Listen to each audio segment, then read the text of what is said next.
పొద్దుల నుంచి టెన్షన్లు రిలీఫ్ లేకుండా పోతుంది. అర్థం చేసుకుని నువ్వు మనోధైర్యాన్ని కోల్పోవు. అర్థమైందా?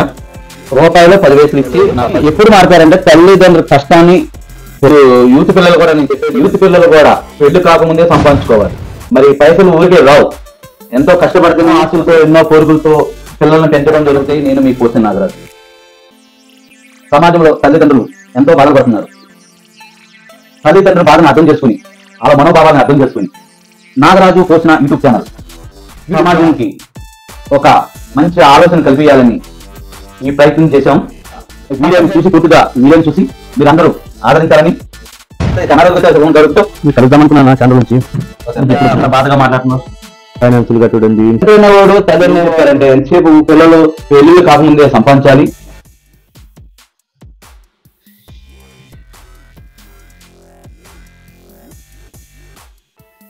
ఎక్కడన్నా వెళ్ళాలి. నారాధన ఎక్కడుండో నారాధనకి వెళ్ళి చూసుకుంటే మాట్లాడితే బాగుంటుందేమో. వెళ్ళిన వస్తే సంఘం దగ్గర అన్నా. నమస్తే అన్న. నమస్తే. చాలా రోజులకి వచ్చావు గడుపుతూ. మీరు కలుద్దాం అనుకున్నా ఛానల్ నుంచి. ఇప్పుడు వచ్చిన చాలా రోజులకి వచ్చావు. ఏంటి డల్గా ఉన్నావు? ఏంటి విషయాలు? ఎంత మంచిదన్నా, నేను కలుద్దామని ఛానల్ నుంచి అనుకుంటున్నాను. చాలా రోజులేదు మనం కలిసి నీ సలహా సూచనలు ఏమైనా తీసుకుందాం జీవితంలో కానీ వచ్చిన. అంత కష్టంగా అంత బాధగా మాట్లాడుతున్నావు? ఏం చెప్పాలన్నా నీకు తెలిసినాయి కదా అన్ని. చాలా డల్గా ఉన్నావు, చాలా ఆలోచనలో ఉన్నావు గౌడు. ఏంటి విషయం చెప్పు. ఏదో చదరంగం అంటున్నావు, ఆర్థిక బాధలు అంటున్నావు. ఏంటి అంతా ఏముందన్నా, పిల్లలను చదివించిన పెద్దోళ్ళు అయ్యారు, వాళ్ళకి పెళ్లి చేయాలి. ఓకే. ఇప్పుడు దాని గురించి నీతో డిస్కస్ చేద్దామని వచ్చిన. పిల్లలు జాబులు చేస్తున్నారా? పెద్ద పిల్లగాడు ఏమో జాబ్ చేస్తాను చెప్పిండు, పెళ్లికి వచ్చిండు. చిన్న పిల్లగాడేమో జొమాటోలు చేస్తా, స్విగ్గీ చేస్తా అంటుండు. చిన్న పిల్లగాడేమో ఇక బస్ స్టాండ్ అటు ఇటు తిరుగుతుండు. దోస్తులనే ఓకే ఓకే. అందుకే పరేషాన్లు ఉన్నావా? అట్లా అనిపించాను. ఓకే. ఏంటి ఆర్థిక ఇబ్బందులు బాగా ఎక్కువగా కాపాడుతున్నాయి మొహంలో? చాలా ఉన్నాయన్న. ఫైనాన్సులు కట్టుడు ఉంది, ఇన్స్టాల్మెంట్లు కట్టుడు ఉంది, ఒక కార్ లోన్ ఉంది. దానివల్ల నీకేమైనా సలహాలు ఇస్తూ సూచన ఇస్తామని ఎదురుకు వచ్చాను. నాకు తెలిసింది చెప్తాను. మరి దాని నుంచి నువ్వు ఏం నేర్చుకుంటావో, నీ పిల్లలకి ఏం నేర్పుకుంటావో, ఏం చెప్పుకుంటావో నీ చాయిస్. అయితే ఈ రోజుల్లో పిల్లలు వాళ్ళకున్న ఆలోచనలే తప్ప తల్లిదండ్రులకి ఎటువంటి ఆలోచనలు ఉన్నాయి? తల్లిదండ్రులకి మనం ఎంతవరకు తల్లిదండ్రులతో ఉండాలి అన్న ఆలోచన పిల్లలకు లేదు. ఎంతసేపు మాకు తెలుసు, మేము ఏమైనా చేయగలం అని అనుకుంటారు. అది మనం అనుభవించిన వాళ్ళం కాబట్టి, కింద స్థాయికి మనం వచ్చిన వాళ్ళం కాబట్టి మనం చెప్పిన మాట వాళ్ళకి అర్థం కావట్లేదు. కానీ మన మాట వినటం వలన వాళ్ళకి చాలా ప్రయోజనం ఉంటుంది. ప్రతి కుటుంబంలో పిల్లలు తల్లిదండ్రుల మాట వినడం వలన మరి ఆ కుటుంబం అభివృద్ధి చెందుతుంది. ఎట్లా చెందుతుంది అంటే, తండ్రి అనేవాడు తల్లి అనేవాళ్ళు ఏం చెప్తారంటే ఎంతసేపు పిల్లలు పెళ్ళిళ్ళు కాకముందే సంపాదించాలి, పెళ్ళిళ్ళు కాకుండానే సెటిల్ అవ్వాలి అని చెప్తూ ఉంటాం. కొంతమంది పిల్లలకి ఉంటుంది పెళ్ళి కాకముందే సెటిల్ అవ్వాలి, పెళ్ళి కాకముందే మనం సంపాదించుకోవాలని. కొంతమంది పిల్లలకి, కొంతమంది ఫ్యామిలీలో తల్లిదండ్రులు చెప్పిన దాన్ని బట్టి వాళ్ళు తెలుసుకుంటారు. కానీ కొంతమంది పిల్లలకి ఎంత తల్లిదండ్రులు చెప్పినా ఆ పిల్లలకి అర్థం కాదు. ఎందుకు అర్థం కాదంటే ఆ వయస్సు ప్రభావము, లేదంటే సమాజంలో ఆ ఫ్రెండ్ సర్కిల్ ప్రభావము. కానీ ఆ తల్లిదండ్రులు చెప్పే మాట అయితే వాళ్ళకి చాలా ఎనర్జీగా, మరి వాళ్ళకి ఒక తలకాయ నొప్పిగా, ఒక ఏదో తల్లిదండ్రులు ఏదో మరి వాళ్ళు ఏదో బాధ పెడుతున్నట్టుగా ఫీల్ అయిపోతూ ఉంటారు. తల్లిదండ్రులు ఏది చెప్పిన పిల్లలు మంచి కోసమే చెప్తారు, అవునా కదా? అయితే వాళ్ళకి ఎంతసేపు మనం ఏదో బాధ పెడుతున్నట్టు అనుకుంటారు. కానీ వాళ్ళ ముందు భవిష్యత్తు కోసం మనం ప్లాన్ చేస్తున్నాం అన్న విషయం వాళ్ళకి అర్థం కాదు. ఒక్కొక్క తల్లిదండ్రులు తండ్రి తెలుసో తెలియకో కొన్ని పొరపాట్లు చేస్తాడు. వ్యాపారాలు చేయని, లేకపోతే ఏదో బాగుపడడానికి ఏదైనా బిజినెస్ చేయని, వ్యాపారం చేయని, లేదంటే ఏదన్నా కాంట్రాక్ట్ చేయని, లేదన్నా ఏదో ఒకటి డెవలప్ అవ్వడానికి, సంపాదించడానికి ప్రతి తండ్రి ప్రయత్నం చేస్తాడు. ఆ ప్రయత్నంలో నష్టపోయే వాళ్ళు చాలా మంది ఉంటారు. కానీ పిల్లలు ఏం చేయాలి, మా నాన్న ఏదో చేయాలని ప్రయత్నం చేశాడు, మనం డెవలప్ చేయాలి, మనం నష్టపోయాం, మరి మనం ఏదో పార్ట్ టైం జాబ్ అన్నా చేయాలి, లేదంటే మనం ఏదన్నా చేయాలని ఆలోచన ఉండాలి. కానీ అలా పిల్లలకి ఈ రోజుల్లో కొంతమంది పిల్లలకి ఆలోచన లేదు. ఏదో నడుస్తుంది కదా, బాగానే ఉంది కదా అనుకుంటూ ఉంటారు. కానీ అది చాలా తప్పు.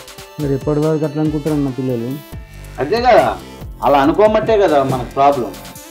మనం చెప్పే బాధ, మన ఆలోచనలకు అర్థం కావు. కానీ వాళ్ళ ఫ్యూచర్లో, వాళ్ళ భవిష్యత్తులో చాలా కష్టపడతారు. తల్లిదండ్రుల మాట పిల్లలు ఎవరైనా సరే ఫ్యూచర్లో కష్టపడతారు. ఎలా కష్టపడతారంటే, తల్లిదండ్రులు ఉండగానే పెళ్ళిళ్ళు కాకముందే వాళ్ళు ఒక సంపాదించుకోవాలి, లేదంటే వాళ్ళు ఒక జాబో, లేకపోతే ఒక బిజినెస్, లేదంటే చేతి వృత్తిలో ఏదో పని దాంట్లో సెటిల్ అవ్వాలి పెళ్లి కాకముందే. మళ్ళీ రూపాయి లేనిదే మనకు అనుకున్నప్పుడు రాదు. కానీ కొంతమంది చాలా ఈజీగా అనుకుంటారు, అదంతలే మేము సంపాదించగలం అన్న ధైర్యంగా మాట్లాడతారు. కానీ అనుభవించిన తల్లిదండ్రులు తెలుసు, ఎవరికైనా కట్టాల్సిన టైం కట్టలేకపోయినప్పుడు ఆ బాధ, అది ఈజీగా రావు కదా పైసలు. తల్లిదండ్రులని అప్పులు చేస్తారు, అది ఈజీ వస్తాయా? ఇప్పుడు నీ బాధ అదే ఉంది. ఇప్పుడు నువ్వు ఎక్కడో అప్పులు తింటావు, కట్టాలనుకుంటున్నావు, కట్టలేకపోతున్నావు. ఏదైనా వచ్చింది బిజినెస్, నీకేం బిజినెస్ లేదు, అది నీకు రావాల్సింది రావట్లేదు. రాకపోయినప్పుడు మరి ఎక్కడ తీసుకెళ్తావు? సరే పిల్లలను చదివించో, కష్టపడే ఏదో పిల్లలను చదివించో. ఆ పిల్లలైనా అర్థం చేసుకుంటున్నారా? లేదంటే టైం వేస్ట్ చేస్తున్నారు, మరి దోస్తులతో తిరుగుతున్నారు. మరి తండ్రి చేసిన అప్పులు ఎవరి కోసం చేస్తుంటారు? ఏదో బాగుమరుగాను ఉండొచ్చు, లేదా ఫ్యామిలీ గురించి ఇవన్నీ తండ్రి ఉన్నప్పుడు ప్రతిదీ చెప్పు చేయడు కదా. తండ్రి ప్రతిదీ చెప్పు చేయడు కదా. కొడుకులుగా చేయాల్సిన పని అర్థం చేసుకోవాలని చాలా ఉండదు. పిల్లలు దారి ఎట్లా పెట్టాలంటే, దారి ఎట్లా పెట్టాలంటే ఎవరో ఒక పనే కాదు, టైం వేస్ట్ చేసుకోమని పని చేసుకోమని చెప్పు. టైం వేస్ట్ చేసుకుంటే ఫ్యూచర్లో లైఫ్లో చాలా కష్టపడాలి. సుఖపడితే రేపు కష్టపడాలి. కూర్చోబెట్టి కానీ కొంతమంది పిల్లలు కూర్చోబెట్టి తండ్రి చెప్తుంది వాళ్ళకి అర్థం కాదు, వాళ్ళకి మోసంగా ఉంటారు. కానీ నువ్వు పిల్లలు కూర్చోబెట్టి జాబులు చేసి మరి ఏం చేయాలనుకుంటున్నారో, ఏం చేస్తారో మన పరిస్థితి టైం ఖాళీగా లేకుండా, టైం వేస్ట్ చేయకుండా మీరు ఏదో ఒకటి చేయండి. మరి నా పరిస్థితి నాకు అప్పులు అంత ఇబ్బంది పడుతున్నాను, నాకు సమస్యలు రోజు రోజుకి తీవ్రంగా ఉన్నాయి అని చెప్తే అర్థం చేసుకుంటారు. మరి తండ్రి పడి బాగా వాళ్ళకి అర్థం అవ్వాలంటే ఎలా తెలుస్తుంది? వాళ్ళ అర్థం చేసుకునే ప్రయత్నంలో ఉంటారు, అర్థం చేస్తారు. వాళ్ళకంటే ఇంట్లో ఉంటారు, ఆలోచన ఏం చేసేదే కష్టమనుకుంటారు. కానీ ఇల్లు తీసుకోవాలి, చెప్పేది అర్థం చేసుకుని నువ్వు మనోధైర్యాన్ని కోల్పోవాలి. చాలా మందికి కష్టాలు వస్తాయి, బాధలు వస్తాయి, ఇబ్బందులు వస్తాయి. నిబ్బరంగా, ధైర్యంగా ఎవరికైనా డబ్బులు ఇవ్వాల్సినవి ఉంటే అమౌంట్ ఎవరికన్నా ప్రాబ్లమ్స్ ఉంటే రూపాయిలో 10 పైసలు ఇచ్చి నా పరిస్థితి బాగోలేదు పలానప్పుడు ఇస్తాను అని ధైర్యంగా చెప్పు. వాడి ముందే తిరుగు, అప్పులోళ్ళు ఎదురుగానే తిరుగు, అప్పులో ఉండే దగ్గర ఉండు. పిరుగోడులాగా పారిపోయి పిరుగోడులాగా ఏదన్నా ప్రాబ్లం తెచ్చుకో, ప్రాణం మీద తెచ్చుకో. అర్థమైందా? ఓకే. అయితే పిల్లలు చెప్తే వింటారా?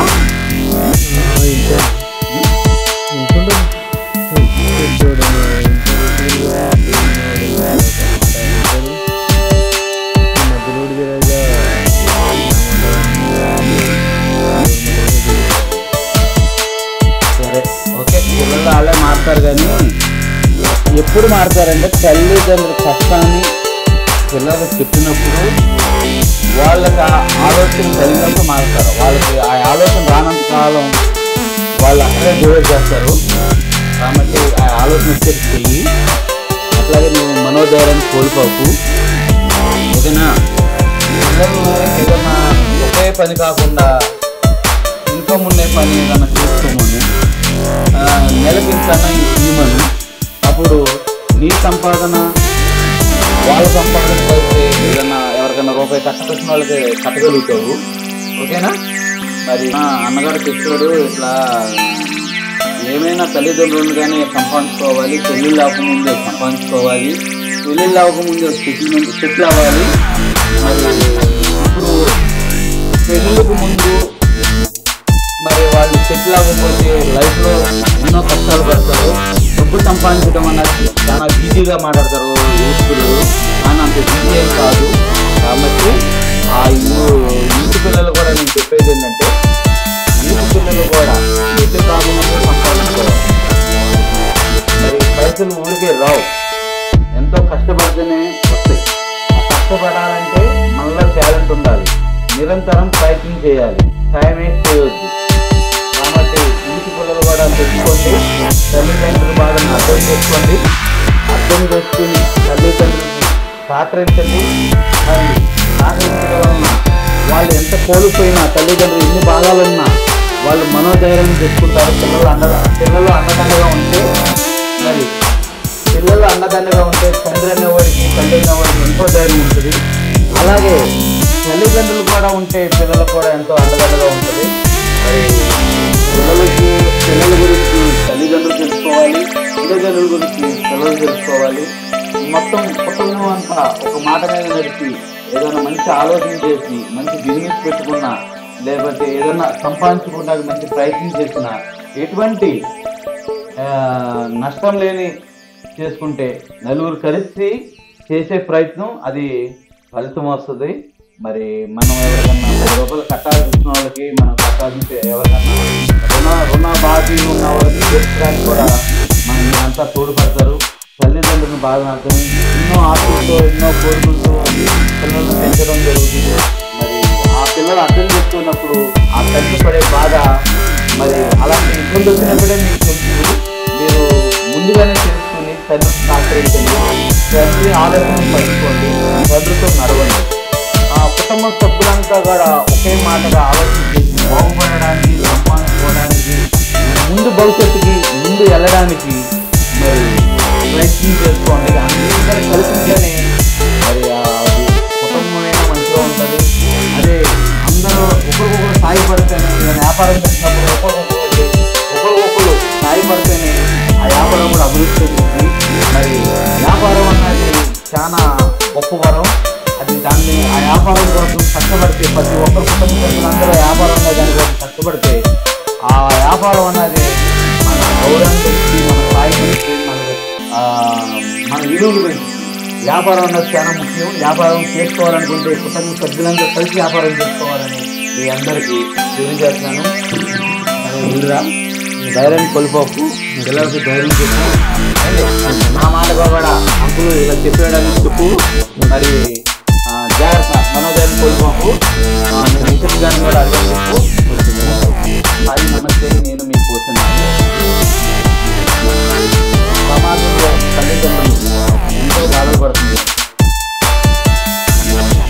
తల్లిదండ్రుల బాధను అర్థం చేస్తుంది, వాళ్ళ మనోభావాలను అర్థం చేస్తుంది. నాగరాజు పోసిన యూట్యూబ్ ఛానల్, యూట్యూబ్ ద్వారా సమాజంకి ఒక మంచి ఆలోచన కల్పించాలని ప్రయత్నం చేయాలి. తప్పనిసరిగా ఈ వీడియోని చూసి పూర్తిగా వీడియోని చూసి మీరందరూ ఆదరించాలని. ఎంతోమంది నా ఛానల్ని సబ్స్క్రైబ్ చేసుకుంటున్నారు, ఇంకా ఎక్కువ మంది సబ్స్క్రైబ్ చేసుకోవాలి. ముందు రోజుల్లో మంచి మంచి వీడియోలు సమాజానికి ఉపయోగపడేవి, యువతకి ఉపయోగపడేవి, వ్యాపారం చేస్తున్న వాళ్ళకి ఉపయోగపడేవి కాన్సెప్ట్తో మేము ముందుకు వస్తాం. నా ఛానల్ని సబ్స్క్రైబ్ చేయండి, లైక్ చేయండి, షేర్ చేయండి, మీ అభిప్రాయాలు కామెంట్ రూపంలో తెలుస్తుంది. నాకు నేను ముందు రోజు మంచి కంటెంట్ ఇస్తాను, సబ్స్క్రైబ్ చేయండి. మీ అందరికీ నా హృదయపూర్వకమైన నమస్కారాలు.